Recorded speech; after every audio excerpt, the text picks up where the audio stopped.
Hello to all, please subscribe the channel and press the bell icon for more video updates. Today is 18th August of 2020 and it's a Tuesday today. चलिए आज English शुरू करने से पहले कुछ question पूछ लेते हैं, आप उनका जवाब कमेंट सेक्शन में बताएं। पहला क्वेश्चन आता है, क्या कहते हैं नेशनल कमीशन फॉर वुमेन जो है NCW national commission for women कब स्टैब्लिश किया गया था और इसकी चेयरपर्सन कौन है, आपको ये बताना है कमेंट सेक्शन में।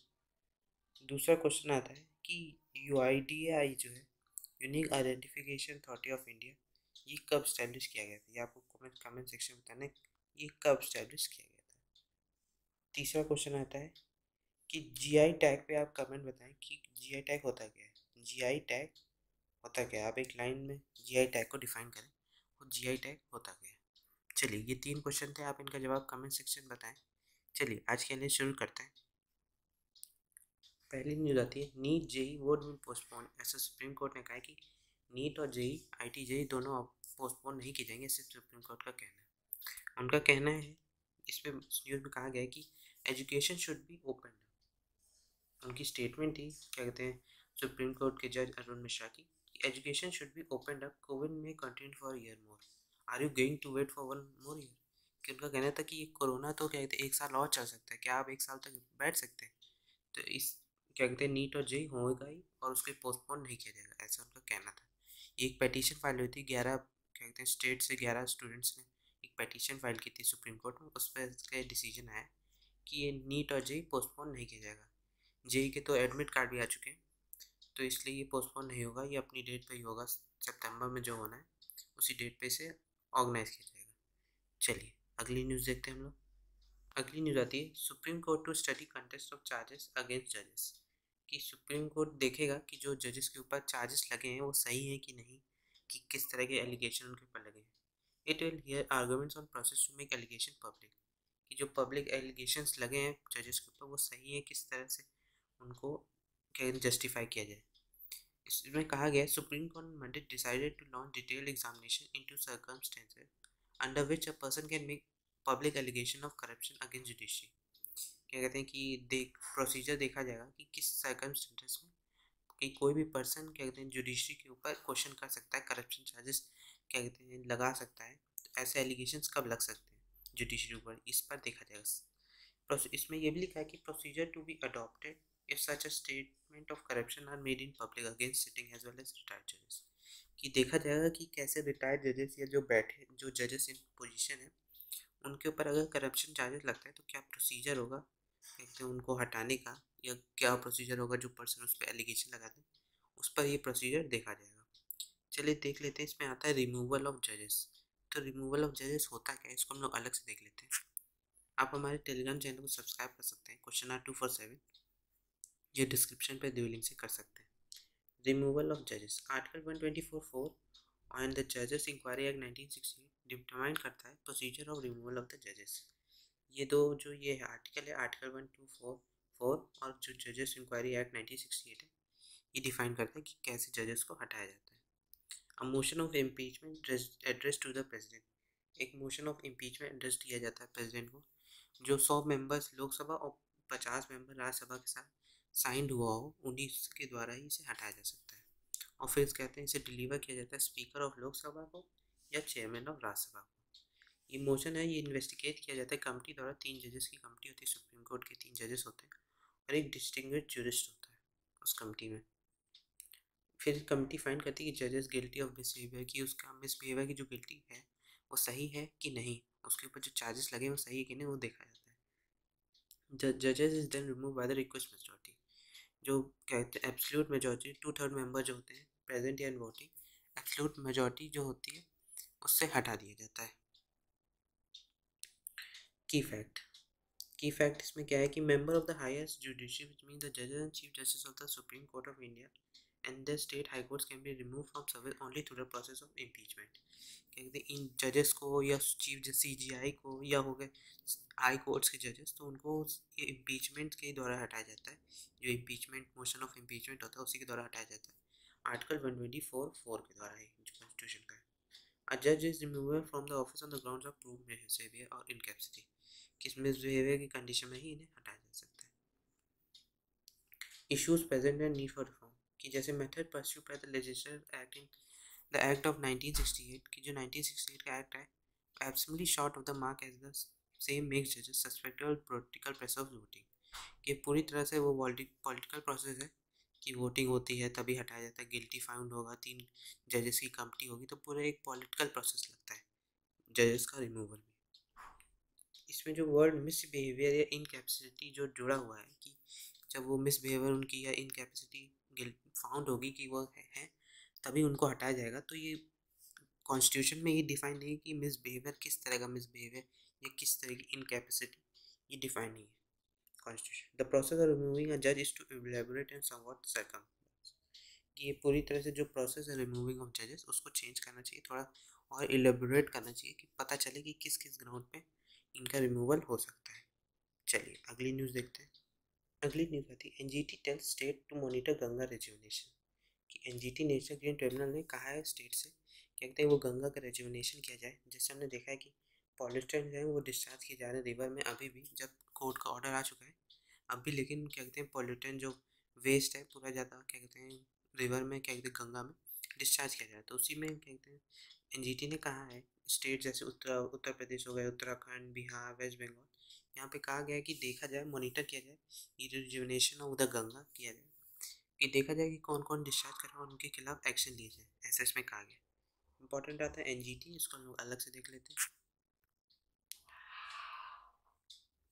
नेशनल ग्रीन ट्रिब्यूनल इस्टेब्लिश किया गया था 2010 में। ये एक इन्वायरमेंटल कोर्ट है जो डिस्कस करती है environmental protection, conservation of forest पर। ये इसमें जुडिशियल पावर है जो सिविल इन्वायरमेंटल मैटर्स पर डिसीजन लेने के लिए वर्क करते हैं। ये प्रिंसिपल ऑफ नेचुरल जस्टिस के ऊपर वर्क करती है और ये किसी civil code of civil procedure पे बाउंड नहीं होती है। इसका स्ट्रक्चर क्या होता है, इसमें एक चेयरपर्सन होता है, एक जुडिशियल मेंबर्स होते हैं, एक्सपर्ट मेंबर्स होते हैं और ये 5 साल के लिए ऑफिस होल्ड करते हैं और इसमें रीअपॉइंटमेंट नहीं होता है। जो चेयरपर्सन होता है इसका, ये सेंट्रल गवर्नमेंट द्वारा अपॉइंट किया जाता है सीजीआई के साथ कंसल्ट करके।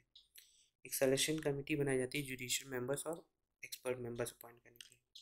इसमें एटलीस्ट 10 और मैक्सिमम 20 जुडिशियल मेंबर और एक्सपर्ट मेंबर अपॉइंट किए जा सकते हैं। पावर्स एंड जुडिक्शन और क्या होते हैं इसके, ये 7 लॉज हैं, क्या कहते हैं 7 सिविल केसेस जो होते हैं इसमें, सिविल इन्वायरमेंटल केसेस, ये 7 लॉज के अंदर वर्क करता है। The water prevention and control of pollution act 1974, the Water Prevention and Control of Pollution Act 1977, the Forest Conservation Act 1980, the Air Prevention and Control of Pollution Act 1981, the Environment Protection Act 1986, the Public Liability Insurance Act 1981 और Biological Diversity Act 2002। ये 7 laws हैं, इनके अंदर NGT deal करती है civil environmental cases से। चलिए अगली न्यूज़ देखते हैं हम। अगली न्यूज़ आती है attorney general not sought for action against Swara Bhaskar की। स्वरा भास्कर के अटॉर्नी जनरल ने कहा है कि उनके ऊपर लगेगा क्रिमिनल कंटेम्प्ट कि उन्होंने जो कहते हैं केस था कहते हैं राम जन्मभूमि वाला, उस पर उन्होंने जब बाबरी वर्डिक्ट आई थी उसके बाद उन्होंने कहा था कि उन्होंने कुछ स्टेटमेंट दिए थे, कुछ उस प्रोसीडिंग्स पे कहते हैं उतना खुश नहीं थी वो, तो उस पर वही एक्शन लिया गया है। एक इसमें वही लिखा है कि petition has been filed before the attorney general, कि अटॉर्नी जनरल जो हमारे हैं के वेणुगोपाल, उनके ऊपर उनके द्वारा फाइल की गई एक पेटिशन, क्या कहते हैं कि इनिशिएट क्रिमिनल कंटेम्प्ट, की क्रिमिनल कंटेम्प्ट प्रोसीडिंग चालू हो स्वरा भास्कर पर, क्योंकि उनका जो स्कैंडलस स्टेटमेंट था सुप्रीम कोर्ट के डिसीजन के ऊपर, जो बाबरी वर्डिक्ट आया था उसके बाद उनका जो स्टेटमेंट था उसके द्वारा उन्हें उनके ऊपर क्रिमिनल कंटेम्प्ट लगना चाहिए। तो ऐसा इसमें कहा गया क्योंकि ये जुडिशियल इंटीग्रिटी को इन्होंने क्वेश्चन किया था, जुडिशियल इंटीग्रिटी को इन्होंने क्वेश्चन किया था बाबरी वर्डिक्ट में, तो इसलिए उनके ऊपर क्रिमिनल कंटेम्प्ट लगना चाहिए, ऐसा इसमें कहा गया है। इसमें इंपॉर्टेंट आता है अटॉर्नी जनरल, इसको हम लोग अलग से देख लेते हैं। अटॉर्नी जनरल ऑफ इंडिया जो होते हैं वो पार्ट ऑफ यूनियन एग्जीक्यूटिव होते हैं और ये highest law officer in the country होते हैं। आर्टिकल 76 जो है constitution provide for the office of the attorney general. Article 76 याद रखिएगा, आर्टिकल 76 जो होता है वो बताता है office of the attorney general के बारे में। इसका अपॉइंटमेंट और एलिजिबिलिटी क्या है, AG is appointed by the president on the advice of the government, ये प्रेसिडेंट और अपॉइंट किए जाते हैं गवर्नमेंट के एडवाइस में। शी और he must be appointed who is qualified to be appointed as जज ऑफ द सुप्रीम कोर्ट। वो इतने क्वालिफाइड होते हैं, उनकी क्वालिफिकेशन एक जज ऑफ द सुप्रीम कोर्ट के बराबर होनी चाहिए एक अटॉर्नी जनरल की। इनका टर्म ऑफ द ऑफिस का होता है not fix by the constitution, इनका कोई फिक्स नहीं इनका टेन्योर। ये ही must be a citizen of country, must have been a judge of some high court of 5 years or an advocate of some high court for 10 years or eminent jurist in the opinion of the president। कि वो जज होने चाहिए किसी भी high court के, या advocate भी हो सकते हैं हाई कोर्ट के, जज हों मैक्स क्या कहते हैं मिनिमम 5 years के लिए, और एडवोकेट हो 10 साल के लिए, तभी वो क्या कहते हैं एलिजिबल है अटॉर्नी जनरल बनने के लिए। रिमूवल एंड प्रोसीजर क्या होता है? Procedure and ground for the removal of AG are not stated in the constitution. कि इनका रिमूवल कैसे होना चाहिए या क्या प्रोसीजर होना चाहिए वो कॉन्स्टिट्यूशन में डिफाइन नहीं है। इसकी ड्यूटीज़ क्या है अटॉर्नी जनरल की? To give advice to government of India upon such legal matter which are referred to him by the president. की कोई भी मैटर अगर प्रेसिडेंट के द्वारा उनको कहते हैं रिफ़र किया जाता है तो उस पर वो अपनी एडवाइस देते हैं उस लीगल मैटर्स पे। To perform such duties of a legal character that are assigned by him of the president to appear on behalf of the GOA in all cases in the Supreme Court। की government of India के behalf में हर court में हो, supreme court हो, high court हो, कोई भी subordinate courts हो, उनमें वो क्या कहते हैं गवर्नमेंट ऑफ इंडिया के द्वारा की तरफ से केस लड़ते हैं। To present the GOI in any reference made by the president to the supreme court. कोई भी रेफरेंस किया जाता है प्रेसिडेंट द्वारा सुप्रीम कोर्ट में तो उसमें भी ये अपना वो क्या कहते हैं ये गवर्नमेंट ऑफ इंडिया के द्वारा केस लड़ते हैं। To discharge the function confirmed on him by the constitution और एनी अदर लॉ। कि कोई भी क्या कहते हैं कोई भी फंक्शन वो डिस्चार्ज कर सकते हैं, उनको किया जा सकता है। राइट्स एंड लिमिटेशन क्या होती है इसकी इनकी? Sure has the right to speak and take part in the proceeding of both houses of the parliament. कि कहते हैं ये कोई भी हाउसेस की पार्लियामेंट हो, लोकसभा हो या राज्यसभा, उसकी प्रोसीडिंग्स में भाग ले सकते हैं, लेकिन इनके पास राइट टू वोट नहीं होता, लेकिन उसमें ये वोट नहीं कर सकते। ये याद रखिएगा, ये प्रोसीडिंग्स में जा सकते हैं, बैठ सकते हैं वहाँ पे, लेकिन इनके पास राइट टू वोट नहीं होता है। Enjoys all the privilege and immunities. ये सारी प्रिविलेज और इम्यूनिटीज़ क्या कहते हैं इनके पास होती है। मेंबर ऑफ पार्लियामेंट जितनी होती है MP की होती है। Does not fall in the category of government service. ये गवर्नमेंट सर्विस नहीं होती, ये एक रिटेनर टाइप होते हैं, प्राइवेट लीगल प्रैक्टिस इनकी होती है। शुड नॉट एडवाइज और hold a brief against the government of India. कि किसी को एडवाइस ना करे, ये लोग एडवाइस नहीं करते ना कुछ को कहते हैं गवर्नमेंट ऑफ इंडिया के खिलाफ। Solicitor general of India and additional solicitor general of India इनको अरेस्ट करते हैं अटॉर्नी जनरल को। कि कोई भी रिस्पॉन्सिबिलिटी होती है ऑफिशियल रिस्पॉन्सिबिलिटी, उस पर ये दोनों उनको एग्जिस्ट करते हैं। Corresponding office in the states. की एडवोकेट जनरल का कहते हैं ऑफिस, करस्पॉन्डिंग ऑफिस इस तरह एडवोकेट जनरल का भी होता है, आर्टिकल 165। तो आप एक कमेंट सेक्शन में बताएं इनकी सैलरी कितनी होती होगी, इनकी सैलरी कितनी होती होगी, या आप कमेंट सेक्शन में बताएं इनकी सैलरी किसके बराबर होती होगी, किसके बराबर होती है? सुप्रीम कोर्ट के जज, हाई कोर्ट के जज, या हाई कोर्ट के एडवोकेट, या सुप्रीम कोर्ट के एडवोकेट, या एडवोकेट जनरल के बराबर, किसके बराबर होती होगी? आपको कमेंट सेक्शन में बताता है इनकी सैलरी किसके बराबर होती होगी। चलिए अगली न्यूज़ देखते हैं। अगला एडिटोरियल आता है, पहला एडिटोरियल हम लोग देखेंगे, ये अब बेटर टेस्ट। इसमें बताया गया India should quickly adopt the rapid inexpensive and sensitive saliva test. जो सलाइवा टेस्ट चालू हो रहा है हुआ है, क्या कहती है USA ने नोट किया है, उसे अलाउ किया, इमरजेंसी अलाउंस मिला है उसको, क्या कहती है वो तेज़ी से रिजल्ट देगा और एक्सपेंसिव भी नहीं है, इसीलिए उसे चालू किया गया है। इसमें न्यूज़ में पहले बताया गया कि जैसा हमने देखा कि इंडिया में केसेस मार्च से चालू हुए आना, उससे पहले इतने केसेस नहीं थे, लेकिन अभी ये मई जून से केसेस बहुत ज़्यादा इंक्रीज़ किए हैं। इस वक्त तो 50,000 डेथ से ज़्यादा लोग मर चुके, 50,000 से ज़्यादा लोग मर चुके इंडिया में। तो उसके बारे में इसमें बताया गया है। इसमें देखा गया है कि कुछ स्टेट्स ऐसे भी हैं कि वहाँ पे इतनी ज़्यादा टेस्टिंग हुई है कि कुछ एसिम्प्टोटिक पेशेंट्स भी हैं वहाँ पे, तो वहाँ पे डेथ्स बहुत कम जाता है। कुछ स्टेट्स में तो 0 डेथ्स भी आई हैं कुछ दिन, तो बीच बीच में कुछ स्टेट्स काफ़ी ज़्यादा इम्प्रूव भी कर रहे हैं, लेकिन वहाँ केस आ रहे हैं लेकिन डेथ्स उतनी नहीं हो रही। लेकिन उसी जगह कुछ ऐसे स्टेट्स हैं वहाँ पे डेथ बहुत ज़्यादा हो रही है, धीरे धीरे डेथ्स इंक्रीज भी हो रही है कुछ कुछ स्टेट्स में, तो वही बताया गया इसमें लास्ट में कहा गया कि ये जो rapid inexpensive non invasive highly sensitive test है सलाइवा सैंपल से जो होता है, वो काफ़ी ज़्यादा क्या कहते हैं अलाउ किया जाना चाहिए इंडिया में भी होना चाहिए इस तरह का टेस्ट, क्योंकि ये एक्सपेंसिव भी नहीं ज़्यादा और रिजल्ट भी तेज़ी से देंगे, और क्या कहते हैं इनकी एक्यूरेसी भी अच्छी है, 93% है। चलिए हम लोग इस सलाइवा टेस्ट को अलग से देख लेते हैं। सलाइवा टेस्ट ये GS prelims and mains health issue में आएगा। क्या कहते हैं ऑन August 16, जो क्या कहते हैं कल था, परसों, उसमें क्या कहते हैं United state food and drugs administration ने ऑथराइज कर दिया एमरजेंसी यूज़ के लिए सलाइवा बेस्ड डायग्नोस्टिक टेस्ट को। ये सलाइवा डायरेक्ट टेस्ट होता क्या है? ये सलाइवा डायरेक्ट टेस्ट ये एक इनएक्सपेंसिव टेस्ट है। ये team Yale school of public health के द्वारा स्टार्ट किया गया है। ये हाईली सेंसिटिव और detect the virus even from the number of virus copies in the saliva sample. कि नंबर ऑफ सैंपल जो होते हैं सलाइवा सैंपल, उनमें कई नंबर ऑफ वायरस होते हैं, लेकिन तब भी उन्हें डिटेक्ट किया जा सकता है। ये 612 कॉपीज पर माइक्रोलीटर भी ये डिटेक्ट कर सकता है अगर इतना कम भी हो। Collecting and testing saliva sample involve 3 step. इसमें 3 स्टेप होते हैं। सलाइवा सैंपल कैसे? Collecting saliva without preservative buffers की प्रेजर्वेटिव बफर्स के बिना, प्रोटीनीज के ट्रीटमेंट या हीट इनेक्शन या डुप्लेक्स आरटीपीसीआर वायरस डिटेक्शन। तो इन स्टेप से ये क्या कहते हैं सलाइवा सैंपल टेस्ट होता है। कहते हैं डिसएडवांटेज इसमें क्या है कि नेसोफेरेबल स्वैब जो होता है leads to false negative result due to errors at the time of sample collection. जो वो स्वैब होती है जिससे सैंपल निकाला जाता है क्या कहते हैं सलाइवा का, तो वो क्या कहते हैं जब निकालते वक्त नेगेटिव रिजल्ट दे सकती है, क्योंकि सैंपल कलेक्शन के समय ही एरर आ सकता है। इसकी सेंसिटिविटी बहुत अच्छी है, 93% है। जो official data shows 88 to 94% sensitivity, which is the best accuracy rate sensitivity of any saliva test as tweeted by the Andy Slade। ये बेस्ट एक्यूरेसी है रेट है किसी भी सलाइवा टेस्ट का अभी तक का। चलिए अगली न्यूज़ देखते हैं।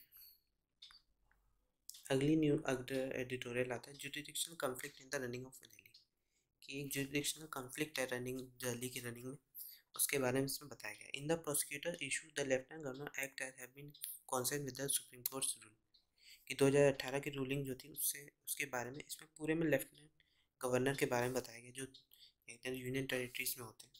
उनमें बताया गया है कि जैसे दिल्ली में लेफ्टिनेंट गवर्नर होता है, क्या कहते हैं पुडुचेरी में लेफ्टिनेंट गवर्नर होता है, तो उसके बारे में पूरे में बताया गया। हम लोग अलग से देख लेते हैं इस पूरे टॉपिक को, लेफ्टिनेंट गवर्नर को कि अलग इसमें पूरी ड्यूटीज़ उनके रूल्स के बारे में बताया, इसको हम अलग से देख लेते हैं। Lieutenant governor of Delhi UT administer किया जाता है प्रेसिडेंट ऑफ इंडिया द्वारा, कहते हैं ये लेफ्टिनेंट गवर्नर के द्वारा। द एलजी ऑफ दिल्ली होता है वो उसके पास एक्सिक्यूटिव फंक्शन होते हैं, वो कहते हैं public order police and land में कंसल्टेशन करके चीफ मिनिस्टर का डिसीजन लेता है। कहते हैं ये आर्टिकल जो 239 ऑफ द कॉन्स्टिट्यूशन है उसमें प्रेसिडेंट इनको ये इशू ऑर्डर करता है। जो एलजी ऑफ दिल्ली होता है वो गाइडेड किया जाता है government of national capital territories of Delhi act 1991, the transaction of business of the government of national capital territory act of Delhi rules 1993। और जो जैसे ये एलजी पुडुचेरी के हैं, जो पुडुचेरी के हैं वो सिर्फ एक लॉ जो है government of union territory act 1963 के द्वारा गाइड किए जाते हैं। तो एलजी ऑफ दिल्ली के पास ज़्यादा कहते हैं ड्यूटीज़ है क्या, क्योंकि वो कहते हैं कैपिटल का भी एक एलजी है, तो काफ़ी ज़्यादा उसके पास ड्यूटीज़ आ जाती हैं। Article 239 and article 239A of the constitution define करता है कि government of national capital territories of Delhi act 1991 clearly underline that Delhi एक यूनियन टेरिटरी है where the centre whose eyes and the ears are the LG, कि वहाँ पे जो दिल्ली एक यूनियन टेरिटरी है तो वहाँ तो सेंटर की आइज और ईयर्स पूरे ये एलजी होते हैं जो एक प्रिमिनल रोल अदा करते हैं। अंडर द कॉन्स्टिट्यूशनल स्कीम कि Delhi assembly has the power to legislate on all subjects, कि दिल्ली असेंबली हर लेजिस्लेट सब्जेक्ट में क्या कहते हैं डिसीजन दे सकती है लॉ ऑर्डर एंड लैंड को छोड़ कहते हैं सारे में डिसीजन दे सकती है। लेकिन पुडु असेंबली जो है वो कुछ इश्यूज़ में कर सकती है कि जैसे कंकरेंट एंड स्टेट लिस्ट के जो हैं उनमें ही अपना डिसीजन दे सकती है, बाकी किसी में नहीं दे सकती। तो एलजी कहते हैं पुडुचेरी के पास कम रोल है, लेकिन एलजी जो दिल्ली के काफ़ी ज़्यादा रोल है, तो इसमें यही बात बताई गई है। चलिए अगला एडिटोरियल देखते हैं हम लोग।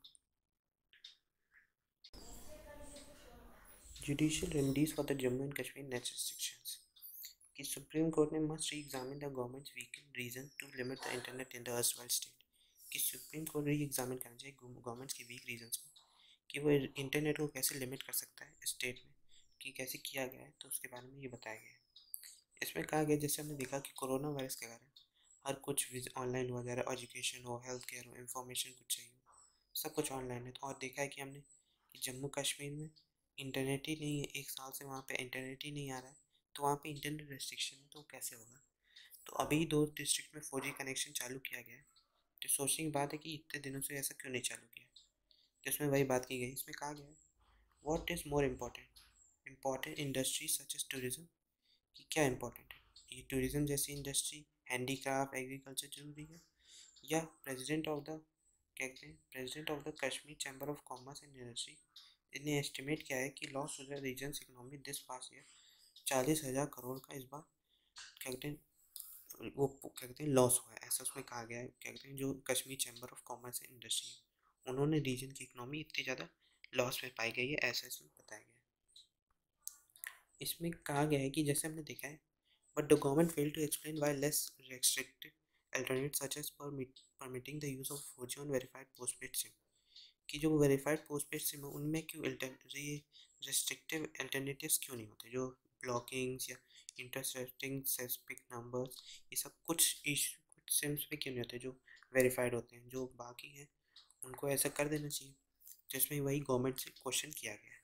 इसमें भी कहा गया finally on the impact of restriction the government proceeding asserted that people can download e-learning application, e-books and use website and messaging platform on 2G internet and not only is the statement factually incorrect, कि 2G internet पे भी तो use किया जा सकता है, क्या कहते हैं डाउनलोड किया जा सकता है, तो उनका ये आंसर था।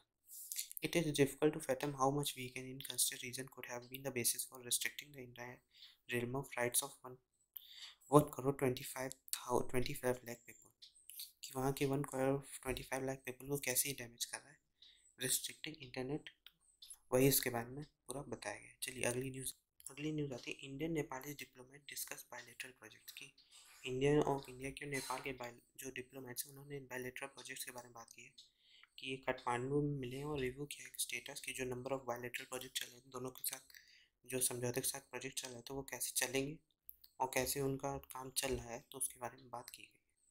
इसमें कोई इशू क्या कहते हैं जो कलपानी का इशू था उसके बारे में कोई बात नहीं की, जो कलपानी टेरिटोरियल डिस्प्यूट उसके बारे में कोई बात नहीं की गई। चलिए अगली न्यूज़ देखते हैं। इसमें ही अगली न्यूज़ आती है NHRC notice to Uttar Pradesh police, की नेशनल ह्यूमन राइट्स कमीशन ने नोटिस भेजा उत्तर प्रदेश डायरेक्टर को, जनरल ऑफ पुलिस को, कि जिन्होंने एक गवर्नमेंट को asking a girl to dance when she had gone to file a molestation complaint, कि ये इसका कंटेस्ट इंपॉर्टेंट नहीं, इंपॉर्टेंट आता है NHRC को हम लोग अलग से देख लेते हैं। नेशनल ह्यूमन राइट्स कमीशन, ये कहते हैं एक क्या कहते हैं कोट है, deny people their human rights to challenge their very humanity, कि हम किसी की भी ह्यूमन राइट्स को डैमेज करते हैं या डिनाई करते हैं तो वो उनकी ह्यूमैनिटी को हम चैलेंज कर रहे हैं। ये नेल्सन मंडेला का कोट है, ये आप याद रखिएगा, क्या कहते हैं ऐसे में लिखने के लिए इंपॉर्टेंट आता है। NHRC ऑफ इंडिया जो है वो एक इंडिपेंडेंट स्टैट्यूटरी बॉडी है जिसे बनाया गया था 12 अक्टूबर 1993 को protection of human rights act 1993 के द्वारा, जो अमेंडमेंट किया गया है 2006 में। NHRC की सिल्वर जुबली 25 साल मनाई गई अक्टूबर 12 2018 को, इसका हेडक्वार्टर न्यू दिल्ली में। ये एक watch rubber human rights of the country की ह्यूमन राइट्स किसी की वॉलेट तो नहीं, उस पर ये ध्यान देता है। Rights related to life, liberty, equality and dignity of the individual guaranteed by Indian constitution को ध्यान देता है कि ये डैमेज तो नहीं हुई किसी की। इस्टेब्लिश किया गया था कन्फर्मेटिव पेरिस प्रिंसिपल्स के द्वारा, adopted for the promotion and protection of human rights in Paris. ये पेरिस में हुआ था पहले, इसे चालू किया गया था, उसके बाद उसी को देख के ही इंडिया में चालू बनाया गया इसे। Endorse by the general assembly of the united nation 20 December 1993, ये इंडोर्स किया गया था general assembly of the united nation को 20 दिसंबर 1993 को। चलिए आज के लिए इतना ही, thank you very much, thank you. अगर आपने चैनल को सब्सक्राइब नहीं किया तो चैनल को सब्सक्राइब कर दें और प्लीज़ लाइक बटन जरूर दबा दें। Thank you very much.